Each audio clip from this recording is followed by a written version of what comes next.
Yeah, welcome Rohini. Uh, Friends, we have got Rohini here. She is a PhD student at University of Bath, and she is on Commonwealth split side PhD scholarship, and she has agreed to our request to share her experience.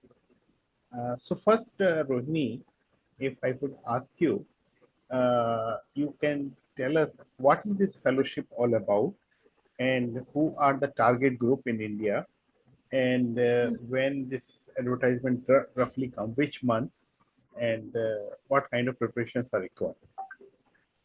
Okay. So basically, the Commonwealth Split Side Scholarship it allows you to spend 1 year at the UK universities. So the first criteria is that you should be a PhD student, means the registered PhD student in India. And again, this scholarship it is applicable means to all the Commonwealth countries. And if I am not wrong, then there are total 56 Commonwealth countries. So students from all these countries generally apply for this Commonwealth split side scholarship.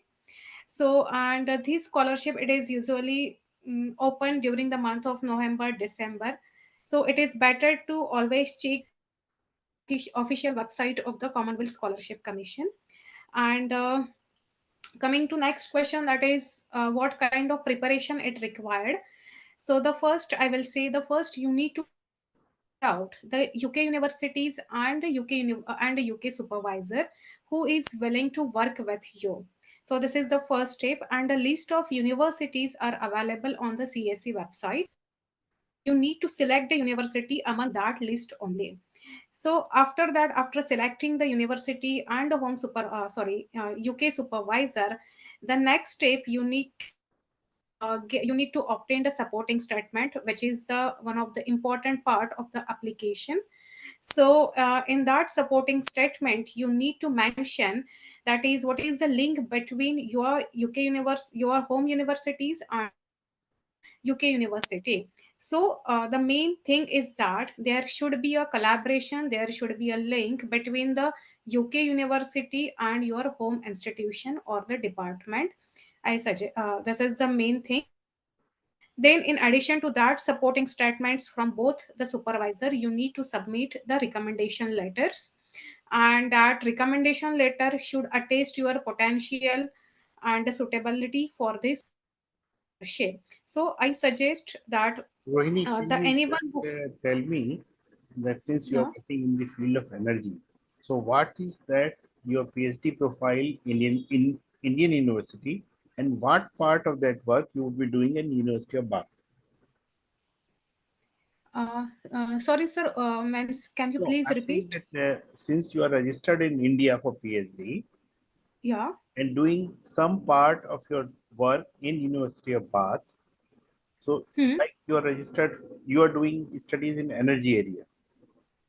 Yeah. So if you could tell us what is your overall goal and what you are doing in University of Bath. Okay, so my research mainly focused on the cybersecurity in the smart grid, especially modeling of the attacks happening on the smart grid. So I designed the three objectives at the university in the university at India, that is MNIT, and I need to carry out the same objectives at the University of Bath, not complete but a part of that objective. So I will be focusing on enhancing the stealth in the existing attack strategies and modeling the attack in the presence of uncertainty. Means basically you don't need to carry out the separate research at the university. Basically, the part of research which you are doing at the home university, you need to carry out some part at the UK university. Yeah. So what you are trying to say, there is not a huge migration from what kind of work you are doing here in India than in Bath, but it is augmenting what you are doing over there. Yes, yeah.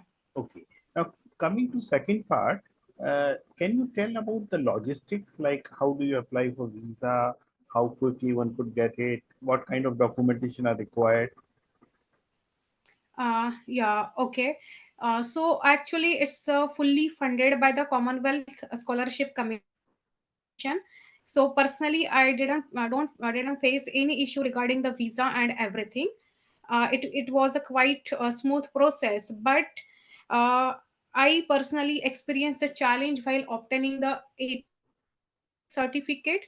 So ATA certificate, and second one, it is obtaining the unconditional offer letter. So I would suggest that first, if you are applying for the Commonwealth scholarships, especially split side scholarship, first you check whether you need the ATA certificate or not. If you require that certificate, start early applying, because I my certificate delayed by 3.5 months, so it's a quite challenging. Second, check whether you need the English proficiency test or not. Means it depends upon university to university, so it is always better to check with the UK university what are their criteria. And if you need the English proficiency test, better to take it, better to go for it earlier, so that it will avoid the unnecessary delay. But basically for the visa, it is quite smooth. Yeah, I think I must tell all the listeners that for UK university, you don't require TOEFL. There is a separate exam called IELTS for the language.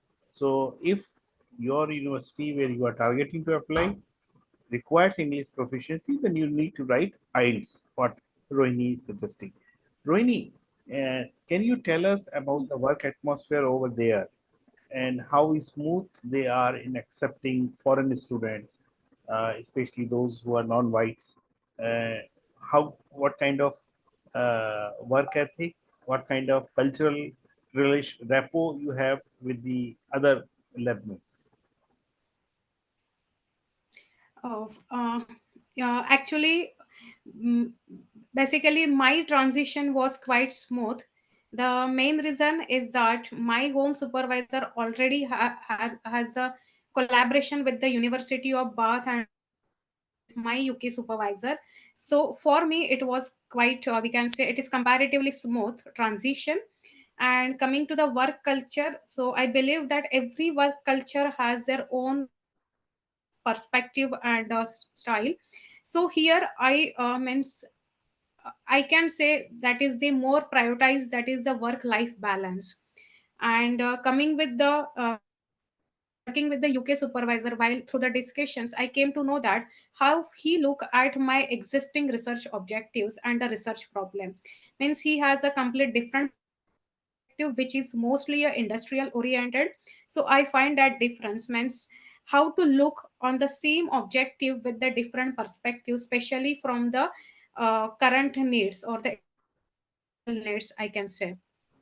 And here you can able to means there are ample of opportunities uh, to attend the conferences, because CAC itself organize the many events where you can collaborate and connect with the other Commonwealth scholars. In addition to that, my UK supervisor uh, always give me opportunity to attend a conference launch events at the various universities in the UK. So again, it helps me to connect and collaborate, and to know to know about the exist on which topics they are working like this.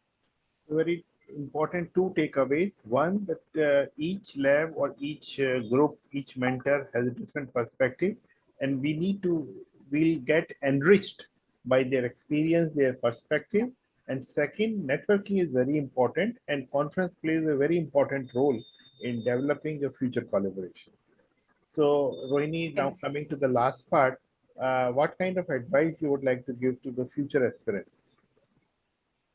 Yeah, I would suggest that if you want to apply for this scholarship, better to follow their official website and their social media pages. Because I was lucky, because I came to know about this scholarship through my home supervisor, and he had already a collaboration with the UK universities and UK supervisor. So it was quite easy for me. But you need to collaborate with the you need to connect with the UK university supervisor who is willing to work with you. Then most important, you need to check whether there is a link between your UK university and home university or not. First, better to apply better to obtain the supporting statements and a recommendation letter before starting applying that Commonwealth, before applying that scholarship. And there are several questions, so be prepared for that questions. And these questions mainly to assess how your research is aligned with the Commonwealth development themes. So try to read about the themes of CAC and try to align how your research work is contributing or aligning with that development goals. And there are many questions that only assess you how your research work and how the your research work has the potential to contribute to the development of that one. And mainly try to write prepare better for the personal statement. Thank you very much. In fact, it would be helpful if you could share the link for the official website, which I can post along with when I'm putting this video up. And thank you very much for your time and also sharing your information. We shall request the audience if they have any question, they can put in the comment box for which I can bother you once again. Thank you very much for today Yeah, and good yeah, evening. yes, yeah. Thank you.